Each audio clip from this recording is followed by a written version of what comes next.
नमस्कार, जय श्री राधे सभी मित्रों को। आप सभी लोगों का बहुत बहुत धन्यवाद।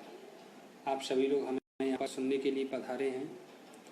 आज हम आपसे एक विशेष वार्ता करने के लिए यहाँ पर आए हुए हैं।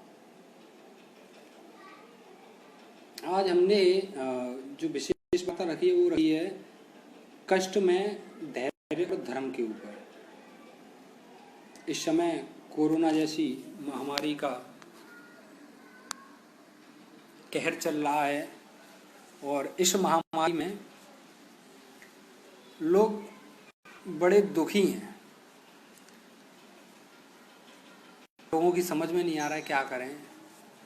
जैसे कई लोग हमारे मिलने वाले हैं जिनसे बात होती है तो कहते हैं पंडित जी बड़े कष्ट में हैं, बड़ी परेशानी में हैं, क्या करें, कुछ समझ में नहीं आता, क्या करें नहीं करें। तो मैं आज उनके लिए एक बहुत बढ़िया और अच्छा सा टॉपिक लेकर के आया हूँ कि कष्ट में धैर्य और धर्म कैसे धारण करें। देखिए, मैं आप लोगों को बताऊं, हम जो कुछ भी सीखते हैं वो अपने आगे वालों से सीखते हैं। हमें सीखना चाहिए भगवान कृष्ण से, हमें सीखना चाहिए भगवान राम से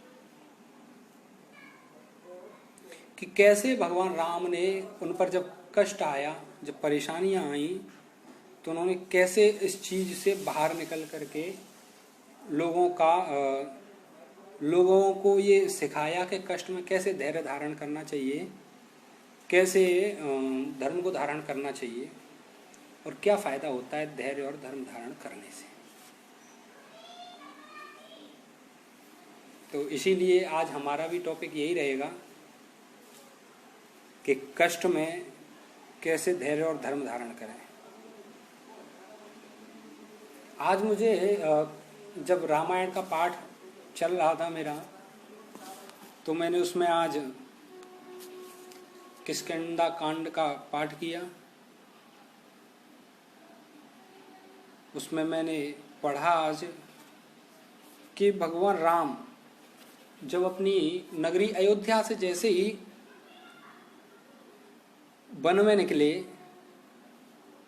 देखिए घर से बाहर जितना भी होता है वो सारा कष्ट होता है। घर में सारे सुख होते हैं, भले कितने भी कष्ट हो, लेकिन फिर भी सुख रहा है कि हाँ हम अपने घर में हैं, अपनों के बीच में हैं। लेकिन लोग तो आज कितनी दूरियों पे फंसे हुए। भगवान जब राम गए अयोध्या को छोड़ करके, तो किसी भी नगरी में जाने से, उन्होंने प्रवेश करने से साफ तौर पर मना कर दिया कि मैं किसी भी नगरी में कोई भी प्रवेश नहीं करूंगा। तो भगवान राम जब सीता मैया का हरण कर लिया रावण ने, भगवान राम सीधे सीता मैया को ढूंढ रहे थे। सीता मैया को ढूंढते हुए वो महाराज सुग्रीव के पास पहुंचे। हनुमान जी उनसे मिलने आए, हनुमान जी महाराज उनको लेकर के गए और हनुमान जी महाराज ने महाराज सुग्रीव से उनकी मित्रता करवाई भगवान राम की। मित्रता करने के बाद में भगवान राम ने सुग्रीव महाराज को राज दिलवाया, पत्नी दिलवाई। जो पत्नी उनकी, सुग्रीव महाराज की पत्नी जो थी वो बाली के अधीन थी, तो पत्नी उनको मिली, राज्य वापस मिला, सारे भाई बंधु मंत्रीगण सब वापस मिले।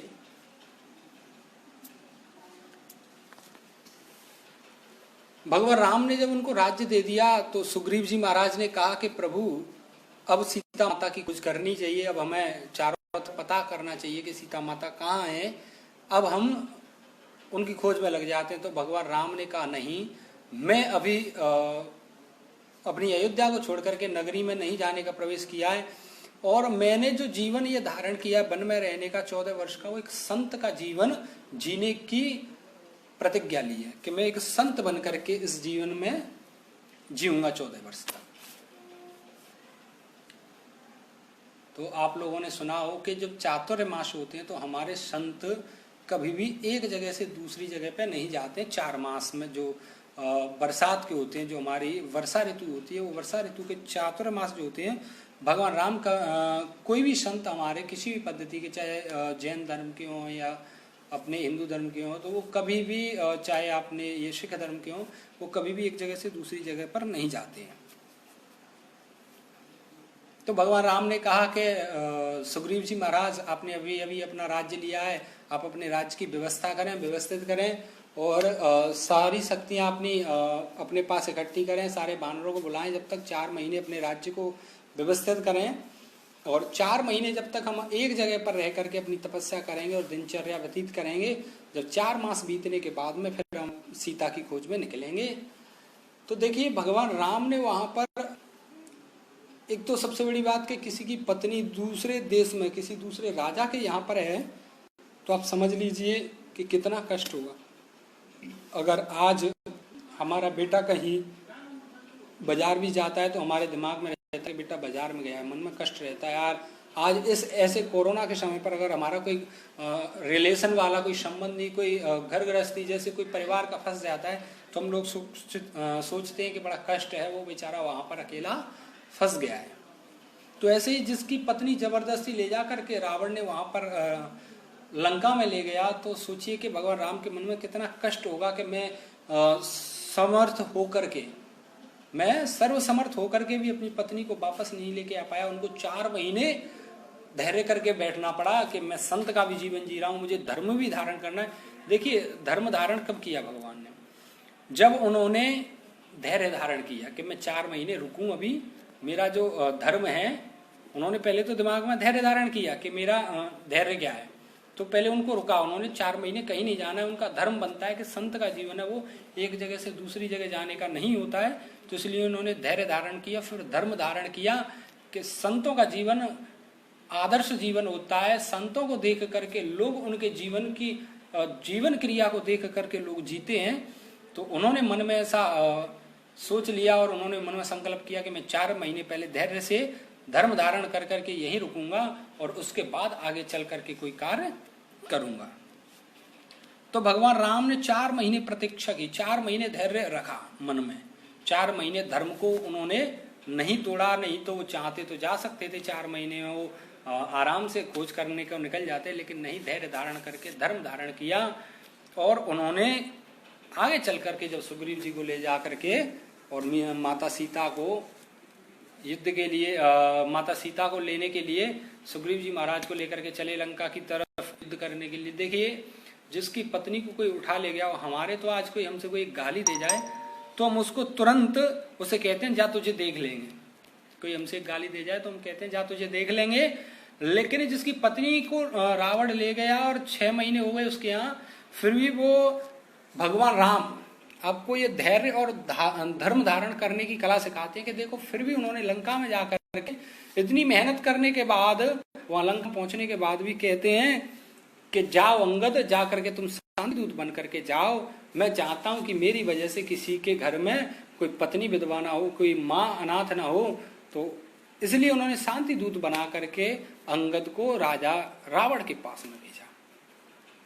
ये उन्होंने बड़ी ही सूझबूझ से धैर्य, बड़े ही कष्ट में है फिर भी धैर्य और धर्म धारण करके उन्होंने अंगद को भेजा। और देखो अगर हमारी वजह से किसी प्राण बचते हैं, किसी का घर बचता है, किसी का परिवार बचता है, तो हमें ऐसा कोई कार्य नहीं करना चाहिए जैसे किसी को कष्ट हो। तो आज ये जो कोरोना बीमारी महामारी फैली हुई है, तो आज सभी लोग कष्ट में हैं। तो इसलिए सभी लोग अपने आराम से मन में धैर्य धारण करें और अपने सभी लोग घर में भगवान राम की, कृष्ण की पूजा करें, शंकर भगवान की पूजा करें, जल चढ़ाएं और धैर्य धारण करें, धर्म अपनाएं। घर में बैठे बैठे फालतू करते हैं हम लोग, तो इसलिए धर्म कर्म करते रहें, पूजा पाठ करते रहें, कोई भी पाठ करते रहें, हनुमान चालीसा, गायत्री मंत्र जो भी हो जब करते रहें, मन में धैर्य करें, धर्म धारण करें। जब आप धैर्य और धर्म अपनाएंगे तो धर्म आपको भी अपनाएगा, आपको भी एक राहत देगा। कहते कि जहाँ रास्ता नहीं होता लेकिन वहां तक पहुंचो जहाँ रास्ता खत्म हो रहा है, तो वहां से एक और नया रास्ता मिलता है। तो ऐसे ही ये जो कोरोना महामारी है ये खत्म हो जाएगी। कोई भी चीज है उस हर एक चीज की उम्र होती है। इससे भी पहले बहुत सारी बीमारियां फैल चुकी हैं, लेकिन कभी कोई बीमारी स्थित नहीं रही, चाहे कोई आदमी हो या बीमारी हो या शक्ति हो, उसकी भी एक लिमिट होती है, उतनी ही रहती है, उसके बाद में वो खत्म हो जाती है, उसका असर खत्म हो जाता है उसकी उम्र पूरी होने के बाद में, उसकी लिमिट पूरी होने के बाद में। इसलिए जो कोरोना महामारी से हम सब लोग जीत के आगे निकलेंगे। और जब तक आप लोग धैर्य धारण करें, धर्म धारण करें और अपने घर में ही रहें, सुरक्षित रहें, निरोगी रहें, स्वस्थ रहें, मेरी भगवान से केवल यही प्रार्थना है। देखिए मैं भी रोजाना यहाँ पर पूजा पाठ करता हूँ, और मैंने कल भी जैसे आप लोगों को दिखाया था कि मैं यहाँ पर बैठा बैठा पूजा पाठ करता हूँ। तो देखो अभी अभी मैंने अपना पाठ खत्म किया यहाँ पर शंकर भगवान का, और अपनी ये पूजा करके मैं अभी अभी फ्री हुआ हूँ। तो आप लोग भी ऐसे धैर्य और धर्म धारण करें। बहुत ही जो लोग अभी अभी अगर आए हैं मेरे फेसबुक पेज पे, तो उन लोगों से रिक्वेस्ट है कि अभी ये वीडियो पूरी हो चुकी, और जिन लोगों ने नहीं सुना है वो इसको दोबारा से रिपीट करके सुन सकते हैं। आज बहुत ही अच्छा भगवान राम और कृष्ण के ऊपर ये टॉपिक है, और आप लोग देखें। और मैं कल और एक नया टॉपिक लेकर के आऊंगा, आप लोग समय से पधारें। कल का समय ठीक यही होगा 8:15 बजे, और सभी लोग आए, समय से आए, देखें। बहुत सुंदर सा टॉपिक लेकर के आएंगे कल। मानव और प्रकृति के बीच कोई टॉपिक ले आएंगे। मानव और प्रकृति में क्या सामंजस्य बिठाना पड़ता है, और लोग नहीं सामंजस्य बिठाते हैं तो क्या उसके दुष्परिणाम होते हैं। मानव और प्रकृति के बीच का हम कल टॉपिक लेके आएंगे। धन्यवाद।